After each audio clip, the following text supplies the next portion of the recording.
DGISI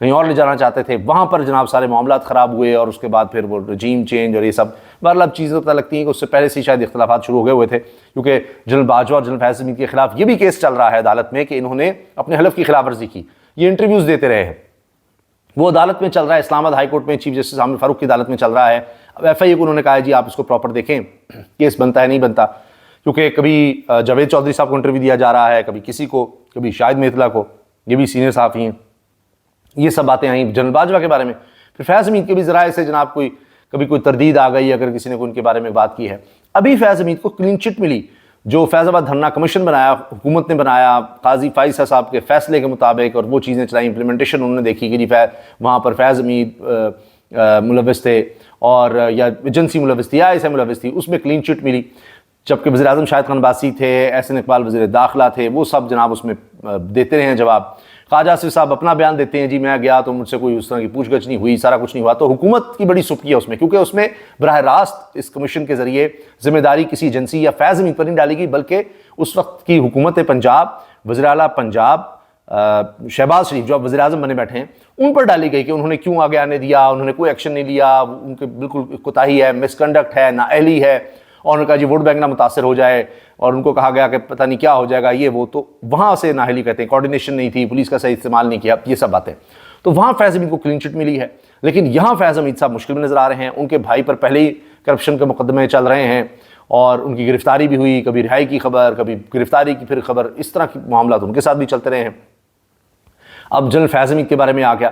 اب یہ ایسے حالات اس وقت پیدا ہو چکے ہیں، یعنی فیض حمید صاحب کا معاملہ اب اس طرح انکوائری بننا اور پتہ نہیں اب آگے کیا کیا ہوگا، کس حد تک جایا جاتا ہے ان کے خلاف، اور کیا ان کو کلین چٹ یہاں بھی مل جاتی ہے، یہ بھی دیکھنا ہوگا.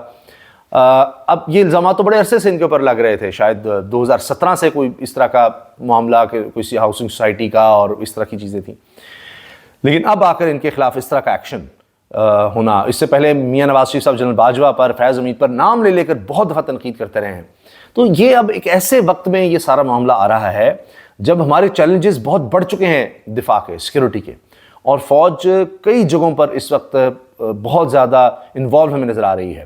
آپ دیکھیں چاہے سی پیک ہے، اس کی سیکورٹی کا معاملہ، ابھی حال ہی میں چائنا کے انجینئرز پر جو حملہ ہوا، اس کے بعد آپ دیکھیے بلوچستان میں کس طرح پنجابیوں کو شناخت کر کے جو جا رہے تھے جناب ایران کے راستے، دیگر ممالک، عراق کا بھی ان کے پاس ویزے تھے، ان کو اتار کر جس طرح ان کو قتل کیا گیا وہ آپ دیکھیں. اور ابھی میں آپ کو بتا رہا ہوں جو سب سے بڑی خبر آئی ISPR کی طرف سے کہ بارڈر پر حملہ ہوا ہے، بارڈر پر، افغان بارڈر پر، اور وہ بھی افغانستان کی طرف سے دہشت گردوں نے حملہ کیا، اور یہ 7 کے 7 الحمدللہ مارے گئے. 7 دہشت گرد ان کو گھیر کے مارا گیا ہے، اور بڑا بروقت اس پر ایکشن لیا گیا. ورنہ یہی ہو رہا ہے کہ یہ کیونکہ اتنی بڑی سرحد ہے، افغان گورنمنٹ کچھ کر نہیں رہی، اور وہاں سے دہشت گرد آتے ہیں، کئی دفعہ ہمارے فوجیوں کو نشانہ بناتے ہیں اور پوسٹ کو نشانہ بناتے ہیں، اس میں شہادتیں ہوتی ہیں. یہ پھر وہاں سے راستہ بناتے ہیں دیگر دہشت گردوں کے لیے، خود حملہ بنانے کے لیے، وہ آ جاتے ہیں اسی طرح سے. تو یہ ایک بہت بڑا حملہ تھا، 7 دہشت گردوں کا آنا بہت خوفناک یہ حملہ تھا جس طرح سے کیا گیا. اور وہی ہم دیکھتے ہیں اکثر افغانستان کی طرف سے کوئی نہ کوئی اس طرح کا معاملہ آ جاتا ہے. ان کو کہا بھی گیا کہ آپ سیکورٹی مینجمنٹ بہتر کریں اپنے علاقے میں، لیکن کچھ نہیں کیا گیا وہاں پر بارڈر سیکورٹی. اور جب بھی کچھ ہوتا ہے پاکستان پر کی طرف الزام لگا دیا جاتا ہے، کبھی کوئی بارڈر کراسنگ پر کچھ ہو جائے. تو یہ تو اب اللہ کا شکر ہے کہ بڑے زبردست طریقے سے رسپونڈ کیا گیا اور 7 دہشت گردوں کو مار دیا گیا ہے. لیکن ساتھ یہ بھی انٹرنل چیلنجز ہیں جن میں خود احتسابی کا عمل ہمیں نظر آتا ہے کہ جی فوج کے اندر ہے. پہلے بھی ہم نے دیکھا بڑے بڑے افسران کا بھی کورٹ مارشل ماضی میں بھی ہوتے رہے.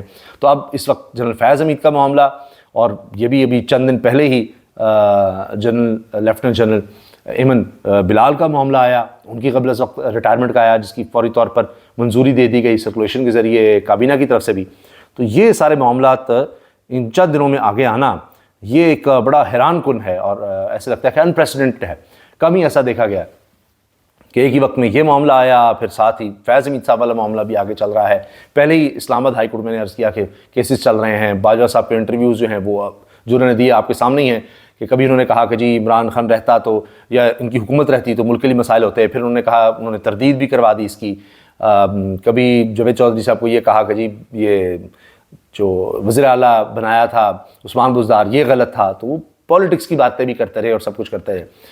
تو اب پتہ نہیں جنرل باجوہ صاحب ابھی تک تو ہمیں سیف نظر آ رہے ہیں، اگرچہ میاں نواز شریف صاحب نے بھی اب ان کے نام لینے چھوڑ دیا ہے، نون لیگ بھی ان کا نام لینا چھوڑ دیا ہے، حتیٰ کہ فیض حمید کا بھی نام لینا چھوڑ دیا تھا. لیکن اب فیض حمید صاحب کا تو آپ دیکھ سکتے ہیں کہ ان کے خلاف تو انکوائری کمیٹی بنا دی گئی ہے، اور اب دیکھتے ہیں کہ کتنے عرصے میں یہ اس معاملے کو سمیٹتی ہے اور اس کی فائنڈنگ کیا آتی ہیں. اور اس انکوائری کمیٹی کے حوالے سے کہا جا رہا ہے جی کہ سربراہی پاک فوج کے ایک میجر جنرل کریں گے اور اس میں دیگر اعلیٰ افسران بھی شامل ہوں گے. اب یہ خبر بڑی اہم ہے اور بڑی حیران کن بھی ہے، بریکنگ نیوز بھی ہے. دیکھتے ہیں کہ اس میں آگے اب کیا کیا ہوتا ہے، کیونکہ اسلام آباد ہائی کورٹ اپنی جگہ ان کے معاملات اور طرح سے چلتے ہیں، لیکن فوج کے اندر جو انٹرنل اس طرح سے انکوائری ہو رہی ہوتی ہے اس کے معاملات بالکل اور طرح، ان کی سپیڈ بالکل اور ہوتی ہے. اللہ حافظ.